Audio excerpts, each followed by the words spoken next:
Banten 28 Februari 1900, lahir seorang anak dari keluarga bangsawan pasangan Raden Arsyad Prawira Atmaja dan Nur Aini. Anak itu diberi nama Syafruddin Prawira Negara, atau yang akan biasa dipanggil Kuding sama masa kecilnya. Dibesarkan dalam latar pendidikan agama dan wawasan luas, cukup memukir cita-cita besar dalam hatinya.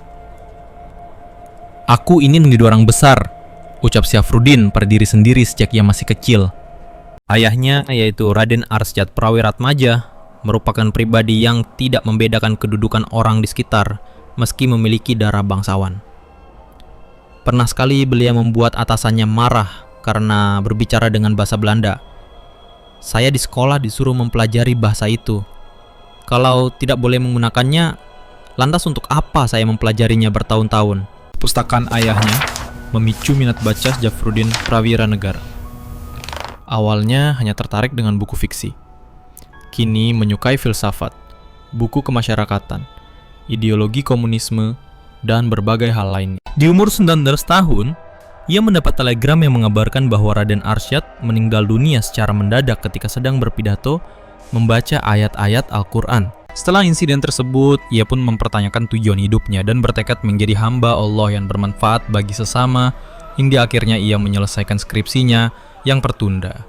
Ia memulai karirnya menjadi seorang redaktur surat kabar Surat Timur, pegawai KNIP, dan mengenal Muhammad Hatta. Momen puncaknya, kota-kota makmur yang lumpuh dari kekurangan pangan dan sumber ekonomi saat ia bertanggung jawab penuh sebagai Menteri Kemakmuran untuk menyediakan bahan pangan ke pusat pemerintah, hingga ia pergi ke Bukit Tinggi.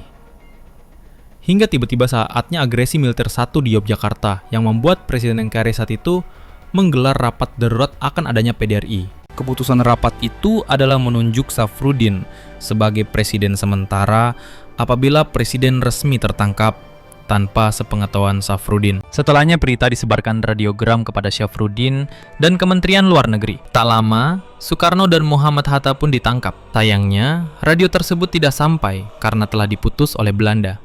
Meskipun begitu, Syafruddin tetap mengadakan rapat darurat dengan hasil yang sama bahwa ia menjadi presiden sementara dan mulai melaksanakan kewajibannya. Dibantu oleh Kementerian Luar Negeri dan didesak oleh PBB serta negara-negara sahabat, Belanda akhirnya dipaksa untuk berunding. Dalam ketegangan diplomatik, dibahas pengembalian wilayah Indonesia dan pengakuan kedaulatan penuh.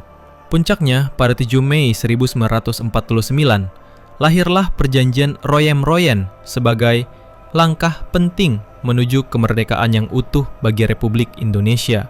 Meski dikepung hambatan komunikasi, tekanan Belanda dan situasi genting, semangat Syafruddin tak pernah padam setelah Soekarno dan Hatta dibebaskan. Ia mengambil langkah besar, menyatukan mata uang menjadi satu, Ori. Lewat kebijakan gunting Syafruddin, uang Rp5 dan Rp10 digunting secara harfiah. Setengahnya digunakan, setengah lagi ditukar dengan obligasi negara. Kebijakan ini memulihkan kepercayaan publik dan menata ulang ekonomi nasional yang rapuh.